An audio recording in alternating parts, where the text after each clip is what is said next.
We greet each and every one of you in the miracle working name of Jesus Christ, our Lord and Savior. हमारे प्रभु यीशु मसीह के चमत्कार करने वाले नाम में हम आप सभी को अभिवादन करते हैं।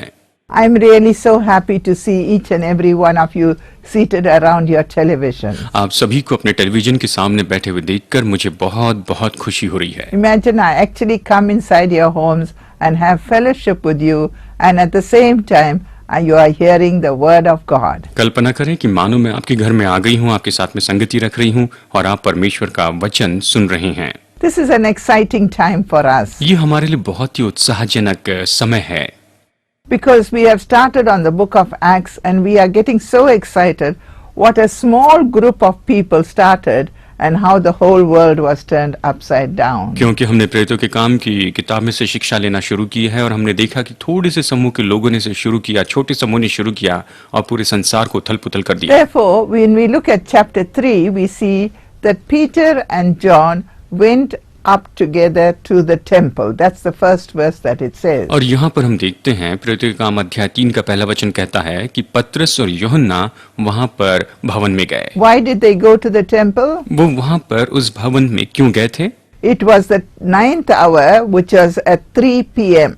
ये तो नवा पहर था, यानी ये तो दोपहर के 3 बजे थे। Another important point in that verse 1 says it was a prayer hour. और वहाँ पर इस वचन में एक और महत्वपूर्ण बात कही गई है और वो है कि ये प्रार्थना का समय था। Our prayer time, we would call it. हम इसे कहते हैं कि हमारे प्रार्थना का समय था।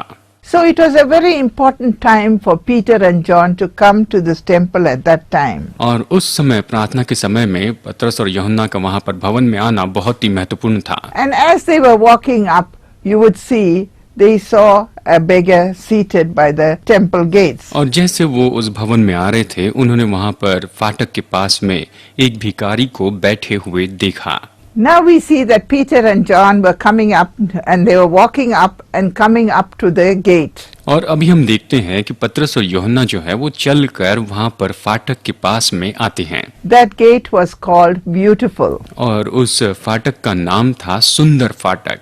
And you can imagine how beautiful that gate would have been. आप कल्पना कर सकते हैं कि वो जो फाटक है वो कितना सुंदर होगा। So we see at the gate there was a man being carried to the gate. यानी हम देखते हैं कि वहाँ पर उस आदमी को फाटक पर लाकर छोड़ दिया And जाता। this man was crippled. That's why they were carrying him. और ये जो आदमी था ये तो लंगड़ा था, इसलिए वो उसे लेकर आते थे। And when this man looked at Peter and John, they would have thought, oh, these men are rich men. They'll have a lot of money in their pocket and they will give us money because I'm a crippled man and I'm a beggar. और जब इसने पतरस और यूहन्ना को देखा तब उसने सोचा होगा कि ओ ये तो धनी आदमी है, इनकी जेब में बहुत सा पैसा होगा और जब मैं इसे भीख मांगूंगा तो ये मुझे भीख में अच्छी धनराशि देंगे। Now what did they do? They were looking, their eyes, that crippled man's eyes was fixed on Peter and John. अब उन्होंने क्या किया, देखिए उसने क्या किया, उस भिखारी की आंखें पतरस और यूहन्ना पर लगी थी। But he said, I don't have anything to give you. लेकिन यहाँ पर इसने कहा कि तुझे देने के लिए हमारे पास कुछ भी नहीं है। Silver and gold I don't have. सोना और चांदी मेरे पास में नहीं है। And I don't have anything to give you. You look at me, but I can't give you anything. और तुम मेरी ओर देख रहे हो आशा से, लेकिन मेरे पास तुम्हें देने के लिए कुछ भी नहीं है। But I have one thing. लेकिन एक चीज मेरे पास है। The authority of Jesus Christ of Nazareth. यीशु नासरी के नाम का जो अधिकार है वो मेरे पास है। And when he looked into that crippled man's eyes, he said, rise up and walk. और जब उसने उस लंगड़े व्यक्ति की आंखों में देखा तो उसने कहा, उठ और तू चल फिर। There was a nice joke, once I read in a book, which it says, someone said that the beggar asked for money, but he got legs in return. इसके बारे में एक बहुत अच्छा चुटकुला है जो मैंने किताब में पढ़ा था। हालांकि उस भिखारी ने उसने पैसे मांगे थे लेकिन उससे पैर मिल गए। But it's also, it's a big joke, a standing issue with these beggars and money. There's another story I want to say. It talks about a man called Thomas Aquinas. He went to visit the Pope that time, at that particular time. और एक समय की बात है, Thomas एक्विंटस नाम के एक व्यक्ति उस समय के जो पोप थे उनसे मिलने के लिए गए। And when he went there, he saw the Pope was counting large sums of money. और जब उन्होंने वहाँ पर जाके देखा तो देखा पोप बहुत सा पैसा गिन रहे थे। And the Pope boasted and said, see, we are not like Peter and John. We don't have silver and gold. Look at the money we have. और तब पोप ने कहा, देखो हम लोग पतरस और यूहन्ना के जैसे नहीं हैं, देखो हमारे पास में कितना पैसा है। There's another little story I want to tell you about a man called Thomas. थोमा नाम के व्यक्ति के बारे में एक और कहानी बताऊंगी। He went to visit the Pope. वो वहाँ पर पोप से मिलने के लिए गए। And the Pope was counting large sums of money. और पोप वहाँ पर बहुत सा पैसा गिन रहे थे। And the Pope boasted, you see, we are not like Peter and John, silver and gold have I none. और उन्होंने घमंड से कहा, देखो हम पतरस यूहन्ना के जैसे नहीं कि हमारे पास सोना चांदी नहीं। So Thomas got very angry. तो थोमा को बहुत ही गुस्सा आया। Neither can you say like Peter, rise up and walk. तो आप पतरस के जैसे ये भी नहीं कह सकते कि उठो और चलो फिरो। How this Pope would have got so angry. How can this man say this to me? But I can also say, but these men had the power of Jesus Christ of Nazareth. That is how the miracle worked. शायद उस समय pope को गुस्सा आया होगा, लेकिन कुछ भी हो, इन लोगों के पास में यीशु मसीह नासरी की सामर्थ थी और यही तो सबसे विशेष बात थी। And it was very clear when Peter and John saw this figure, they said, look at us, fasten your eyes on us. और वहां पर पतरस यूहन्ना ने कहा कि हमारी ओर देखो। In the name of Jesus Christ of Nazareth, rise up and walk, he told. यीशु मसीह नासरी के नाम में उठ और चल फिर, ऐसे उन्होंने कहा। That is the most important verse in chapter 3 verse 6. अध्याय 3 वचन 6, ये तो सबसे महत्वपूर्ण ऐसा वचन है। And look what the action involved. अब देखिए इसके अंदर जो एक्शन थी, जो क्रिया थी। And he took the crippled man by the right hand और उसने उस लंगड़े आदमी को दाहिने हाथ से उठाया, and lifted him up. उससे उठाकर खड़ा किया। Immediately his feet and his ankles got strength. तुरंत ही उसके पैरों में और उसके टखनों में बल आ गया। And Peter helps that man to stand up. और पतरस उस व्यक्ति की मदद करता है कि वो खड़े हो जाएं। But God does the miracle. लेकिन परमेश्वर चमत्कार करता है। That human divine connection is the mouth and the word of God. यहाँ पर मनुष्य का और अलौकिक संपर्क जो है वो है मुंह के द्वारा और परमेश्वर के वचन के द्वारा ये अलौकिक संपर्क होता है। If you look at verse 8, अगर आप वचन 8 देखें, and then the lame man leaped up, stood and walked, and entered with them into the temple, walking and leaping and praising God. This is the reaction after he was healed. और वो उछल कर खड़ा हो गया और चलने फिरने लगा और चलता और कूदता और परमेश्वर की स्तुति करता हुआ उनके साथ मंदिर में गया। देखिए यही तो उसके साथ में क्रिया हुई। You must remember this man was born crippled. आपको याद रखना होगा कि ये जो आदमी था ये जन्म से ही लंगड़ा था। He never walked in his life. वो अपने जीवन में कभी नहीं चला था। The miracle name of Jesus, he was further testimony, was for the people of Israel. The one you crucified is alive. और यहाँ पर ये यीशु का जो चमत्कारी नाम है, ये तो वही है जिसे तुमने क्रूस पर चढ़ाया है। And he is the living savior. और वही जीवित उद्धार करता है।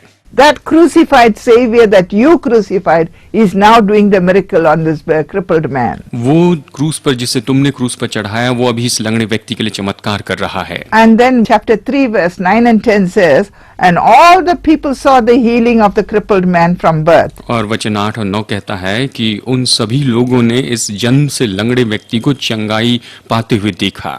You can just imagine how the people's eyes were all big and how their faces were all with excitement. This is the miracle of God. आप कल्पना कर सकते हैं कि वहाँ के लोगों ने जब इस चमत्कार को देखा होगा तो उनके मुंह कैसे खुले के खुले रह गए होंगे, और ये तो सच में परमेश्वर का महान चमत्कार था। Now we see the verse, the message of what this means in chapter 3 verse 11. अब इसका हम संदेश देखते हैं अध्याय 3 वचन 11 में। The lame man was no more lame and he was healed. वो लंगड़ा व्यक्ति अभी लंगड़ा नहीं रहा और वो पूरी तरह चंगा हो गया।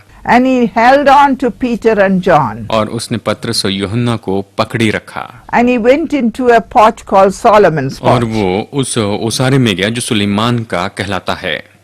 And he was running up and down on the east side and running up and down of the temple. वो वहाँ पर ऊपर नीचे दौड़ने लगा, वो बहुत कूदते हुए चलने लगा। And the people who saw that, they ran behind him. और जिन लोगों ने उसे देखा वो उसके पीछे पीछे दौड़ते आए। And he ran out of the court of the temple. और फिर वो उस भवन के ओसारे से बाहर आया। Now comes Peter's dramatic speech. Peter was not very excited about this healing, but he had to give the Israelites a message. यहाँ पर हम पतरस के संदेश के बारे में देखते हैं। पतरस इसके बारे में उतना उत्साहित नहीं था, लेकिन उसे इसराइलियों को एक संदेश देना था। This is why we call it Peter's dramatic speech. और इसीलिए हम इसे पतरस का नाटकीय भाषण इस तरह से कहते हैं।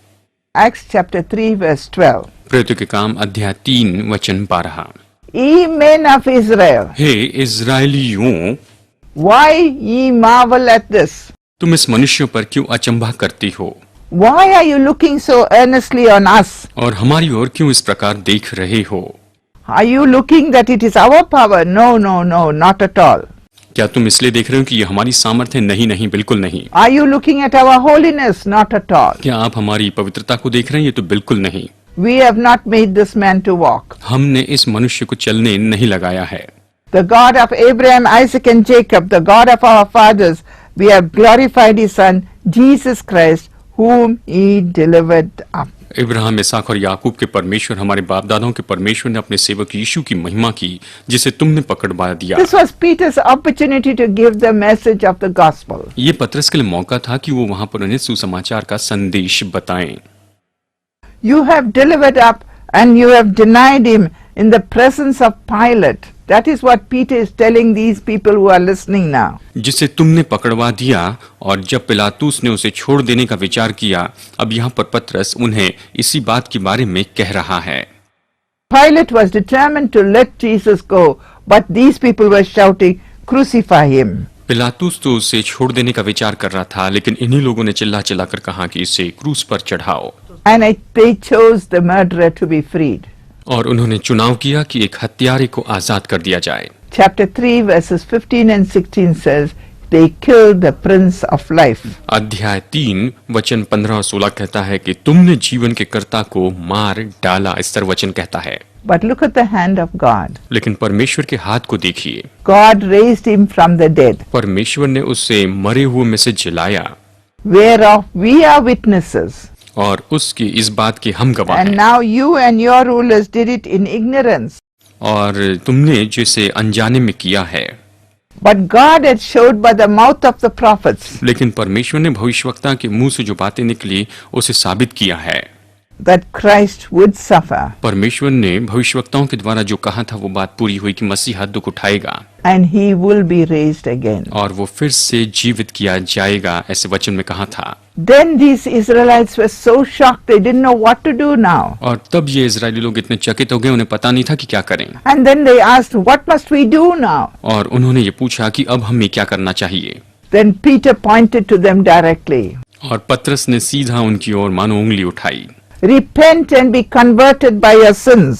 मन फिराओ और लौट आओ, ऐसे वो कहता है। The time of refreshing has come तुम्हारे नए बनाए जाने का समय आ चुका है from the presence of God. परमेश्वर की उपस्थिति से। And then he said, he shall send Jesus to you, और फिर वो कहता है कि वो तुम्हारे पास यीशु को भेजेगा, whom the heavens must receive until the times of return. अवश्य है कि वो स्वर्ग में उस समय तक रहे जब तक कि वो सब बातों का सुधार न ले। God has spoken by the mouth of prophets. परमेश्वर ने भविष्यवक्ताओं के मुख से ये बातें कही हैं। Since the world began, ये जगत की उत्पत्ति से होते आया है, that refers to the millennium kingdom. और ये तो मिलेनियम के राज्य के बारे में बताता है। Now the Jews, what they did, they expected a prophet to come, a Messiah to come down and be with them. और यहूदी ये अपेक्षा कर रहे थे कि एक मसीहा आएगा और वो आकर उनके साथ में वास करेगा। God will raise up a prophet from your own brethren. परमेश्वर तुम्हारे भाइयों में से तुम्हारे लिए मुझसा एक भविष्यवक्ता उठाएगा। The Jews were very clear. They knew that this prophet and this Messiah will come direct from God himself. यहूदी इस बात के बारे में बिल्कुल स्पष्ट थे, वो जानते थे कि ये जो भविष्यवक्ता है परमेश्वर से आएगा। These are two distinct persons that they are talking about in John chapter 1 verses 20 and 21. यूहन्ना अध्याय 1 वचन 20 और 21 में यही तो वो दो व्यक्ति जिसके बारे में ये स्पष्ट रूप में बताता है। So we see that every soul, every heart does not receive the message of the prophets. और हम ये भी देखते हैं कि हर एक व्यक्ति जो है वो भविष्यवक्ता के संदेश को स्वीकार नहीं करता है। And they destroyed the prophets from the time of Samuel. और शमूएल के समय से ही वो भविष्यवक्ताओं की बातों को मानते आए हैं। Then Peter reminds the Jewish hearers the people now who were listening were only Jewish people, and they were listening to what Peter was saying. और यहाँ पर यहूदी सुनने वालों को यहाँ पर पतरस बता रहा है, यहाँ पर सभी यहूदी थे और वो उन बातों को याद कर रहे थे। He talks about the promise of the covenant. वो वाचा की प्रतिज्ञा के बारे में कहता है। He talks about the blessing of the fathers. वो पूर्वजों की जो आशीषें हैं उसके बारे में कहता है। And he says what Abraham received as a blessing. और वो कहता अब्राहम ने आशीष के रूप में क्या पाया। And in thy seed shall all the kindred of the earth be blessed. और तेरे वंश के द्वारा पृथ्वी के सारे कुल आशीष पाएंगे। Therefore God raised his son for you और इसीलिए परमेश्वर ने अपने पुत्र को तुम्हारे लिए भेजा to turn from your iniquities. कि तुम अपने अधर्मों और अपने गलत मार्गों से फिर जाओ। Peter's sermon was very clear. It was not for the church alone. It was for the future kingdom. और पतरस का जो संदेश था वो बहुत ही स्पष्ट था। ये केवल कलीसिया के लिए नहीं था, लेकिन ये आने वाले भविष्य के राज्य के लिए भी था। It was a national message that it was going around. It was not an individual message. It was a message for the whole nation of Israel. ये तो पूरे देश के लिए एक संदेश था, एक व्यक्तिगत संदेश नहीं था, लेकिन पूरे इस्राएल देश के लिए ये एक संदेश था। Still God is pleading on Israel's behalf. आज भी परमेश्वर इस्राएल की ओर से विनती करता है। The nation is still waiting, वो देश अभी भी राह देख रहा है। and thus we should hasten the advent of the Christ kingdom on the earth. और इसी तरह से हमें यीशु का इस पृथ्वी पर का जो राज्य है उसके लिए जल्दी करना है। What was the important message? ये महत्वपूर्ण संदेश क्या था? Peter said, repent and believe. और पतरस ने कहा मन फिराओ और तुम विश्वास करो। Maybe we are called Christians. शायद हम नामधारी विश्वासी हो। Maybe we go to church every Sunday. शायद हो सकता है कि हर रविवार को हम कलीसिया में जाते हो। But maybe we do a lot of good in our community. या हो सकता है कि हम अपने समाज में बहुत से भले काम करते हैं। If we do not repent and believe that Jesus Christ is the King of Kings and the Lord of Lords, we are failing in our duty as a Christian. और अगर हम इस बात पर विश्वास नहीं करते हैं कि यीशु मसीह प्रभुओं का प्रभु और राजाओं का राजा है, तो हम अपने काम में चूक रहे हैं। Hold the word of God in your eyes and in your heart. अपनी आंखों में और अपने दिल में परमेश्वर के वचन को रखें। You'll never go wrong. और आप कभी गलत नहीं होगे। You will always wait what God wants to hear, what God wants to speak, what your heart wants to receive, and how you are going to walk. और आप हमेशा राह देखेंगे जो परमेश्वर बोलना चाहता है, जो आपका दिल स्वीकार करना चाहता है और कैसे वो चाहता है कि आप जीवन में चले।